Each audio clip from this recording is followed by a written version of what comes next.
Bonjour et bienvenue sur All About Aquaculture, tout sur l'aquaculture au profil d'Afrique. À la suite de notre précédente vidéo sur le taux de conversion des aliments, aujourd'hui nous allons parler de l'efficacité alimentaire, qui avec le taux de conversion des aliments sont les deux critères qu'on utilise généralement lorsqu'on veut faire le choix entre deux aliments de marques différentes sur le marché. Bon, ça c'est en excluant le prix bien sûr, parce que le prix aussi c'est un critère très important. Mais en général, on regarde et on se dit à quel point est-ce que cet aliment est efficace, et la réponse à cette question c'est toujours à partir des critères comme le taux de conversion des aliments et l'efficacité alimentaire. Donc on s'est vraiment étalé sur le taux de conversion des aliments dans la vidéo précédente, et cette fois-ci on va se focaliser sur l'efficacité alimentaire. Donc, dans un premier temps, on va définir l'efficacité alimentaire et ensuite parler de quelques considérations par rapport au choix de la meilleure efficacité alimentaire. Donc, l'efficacité alimentaire, en fait, et le taux de conversion alimentaire donnent la même information et ce sont les mêmes données qui sont utilisées pour les calculer. L'efficacité alimentaire est juste l'opposé du taux de conversion des aliments. Donc, en d'autres termes, en termes simples, on pourrait dire que l'efficacité alimentaire, c'est 1 divisé par le taux de conversion des aliments. L'efficacité alimentaire, c'est le ratio du gain de poids divisé par la quantité d'aliments secs donnés aux poissons pour atteindre ce gain de poids. C'est vraiment l'opposé du taux de conversion des aliments qui, lui, est plutôt le ratio de la quantité d'aliments secs donnés aux poissons divisé par le gain de poids de ce poisson-là. Donc, l'efficacité alimentaire et le taux de conversion des aliments sont interchangeables. Et c'est juste une affaire de jargon. Il y a des gens qui vont préférer parler de taux de conversion des aliments, qui est Feed Conversion Ratio en anglais, et d'autres vont parler plus de l'efficacité alimentaire, qui est Feed Efficiency en anglais. Donc ça dépend vraiment de vous, ça dépend de la personne que vous avez en face. Moi, par exemple, je suis beaucoup plus à l'aise quand je parle du taux de conversion des aliments, parce que je l'ai déjà assimilé. Mais il y a d'autres personnes qui vont plutôt parler de l'efficacité alimentaire, parce que ce sont les mêmes données, comme je l'ai dit tout à l'heure, qui sont utilisées pour les calculer. Et pour le cas précis de l'efficacité alimentaire, plus l'efficacité alimentaire, le chiffre est élevé, et mieux l'aliment est. En d'autres termes, si on a deux aliments, un aliment a une efficacité alimentaire plus élevée que l'autre aliment, c'est l'aliment qui a l'efficacité alimentaire le plus élevée qui peut être considéré comme le meilleur aliment en supposant que les deux aliments ont le même prix. Donc là, on va prendre quelques exemples encore.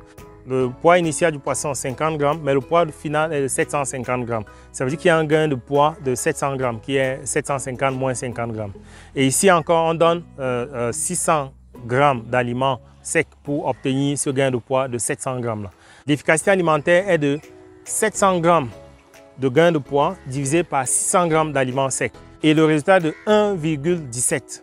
En d'autres termes, ça voudrait dire que lorsqu'on donne 1 kg d'aliments secs, de ce type d'aliments secs aux poissons, on s'attend à obtenir 1,17 kg de poissons. Alors la question que vous devez être en train de vous poser, c'est quelle est la meilleure efficacité alimentaire? Quel est le chiffre? Est-ce qu'il y a un seuil précis?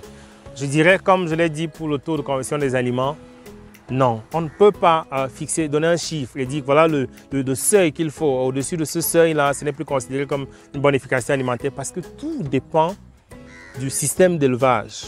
Comme je l'ai dit dans la vidéo précédente, au cas où vous devez élever les poissons dans un étang, vous pouvez avoir une efficacité alimentaire moindre, mais vous êtes dans une condition où l'aliment est moins cher et il y aura une contribution de la production primaire.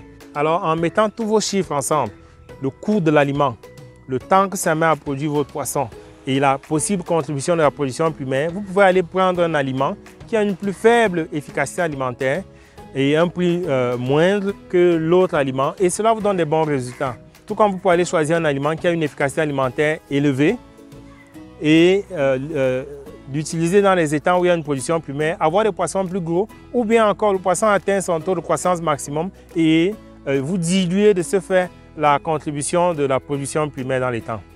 Cependant, pratiquement, l'efficacité alimentaire est calculée généralement dans les bassins ou dans les aquariums, dans les systèmes hors sol. C'est ce qui se fait lorsque une personne produit son aliment. Ce n'est pas souvent dans les étangs. Donc, les chiffres qu'on a sur l'efficacité alimentaire, comme sur le taux de conversion des aliments, sont obtenus en faisant des études dans des aquariums ou dans des bassins. Ce qui fait que Lorsque vous avez déjà une efficacité alimentaire acceptable pour vous et que vous devez élever dans les étangs, par exemple, des étangs fertilisés, vous n'aurez que le meilleur résultat.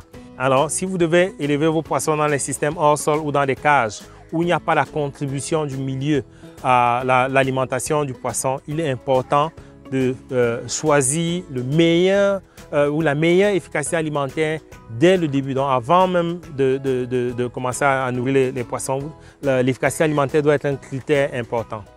Donc, c'est ça que je voulais échanger avec vous aujourd'hui pour que vous voyez la complémentarité au niveau de l'expression qu'il y a entre le taux de conversion des aliments et l'efficacité alimentaire qui, en fait, comme je l'ai dit au début, sont des thèmes interchangeables parce que ce sont les mêmes données qui sont utilisées pour calculer chacun de ces critères et chacun d'entre nous utilise l'expression qu'il préfère. Moi, je préfère le taux de conversion des aliments.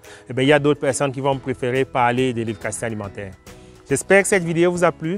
N'oubliez pas de la partager, de la liker et surtout de vous abonner si vous n'êtes pas encore abonné et d'inviter d'autres personnes à s'abonner sur cette chaîne All About Aquaculture, tout sur l'aquaculture au profit de l'Afrique. Merci et à la prochaine.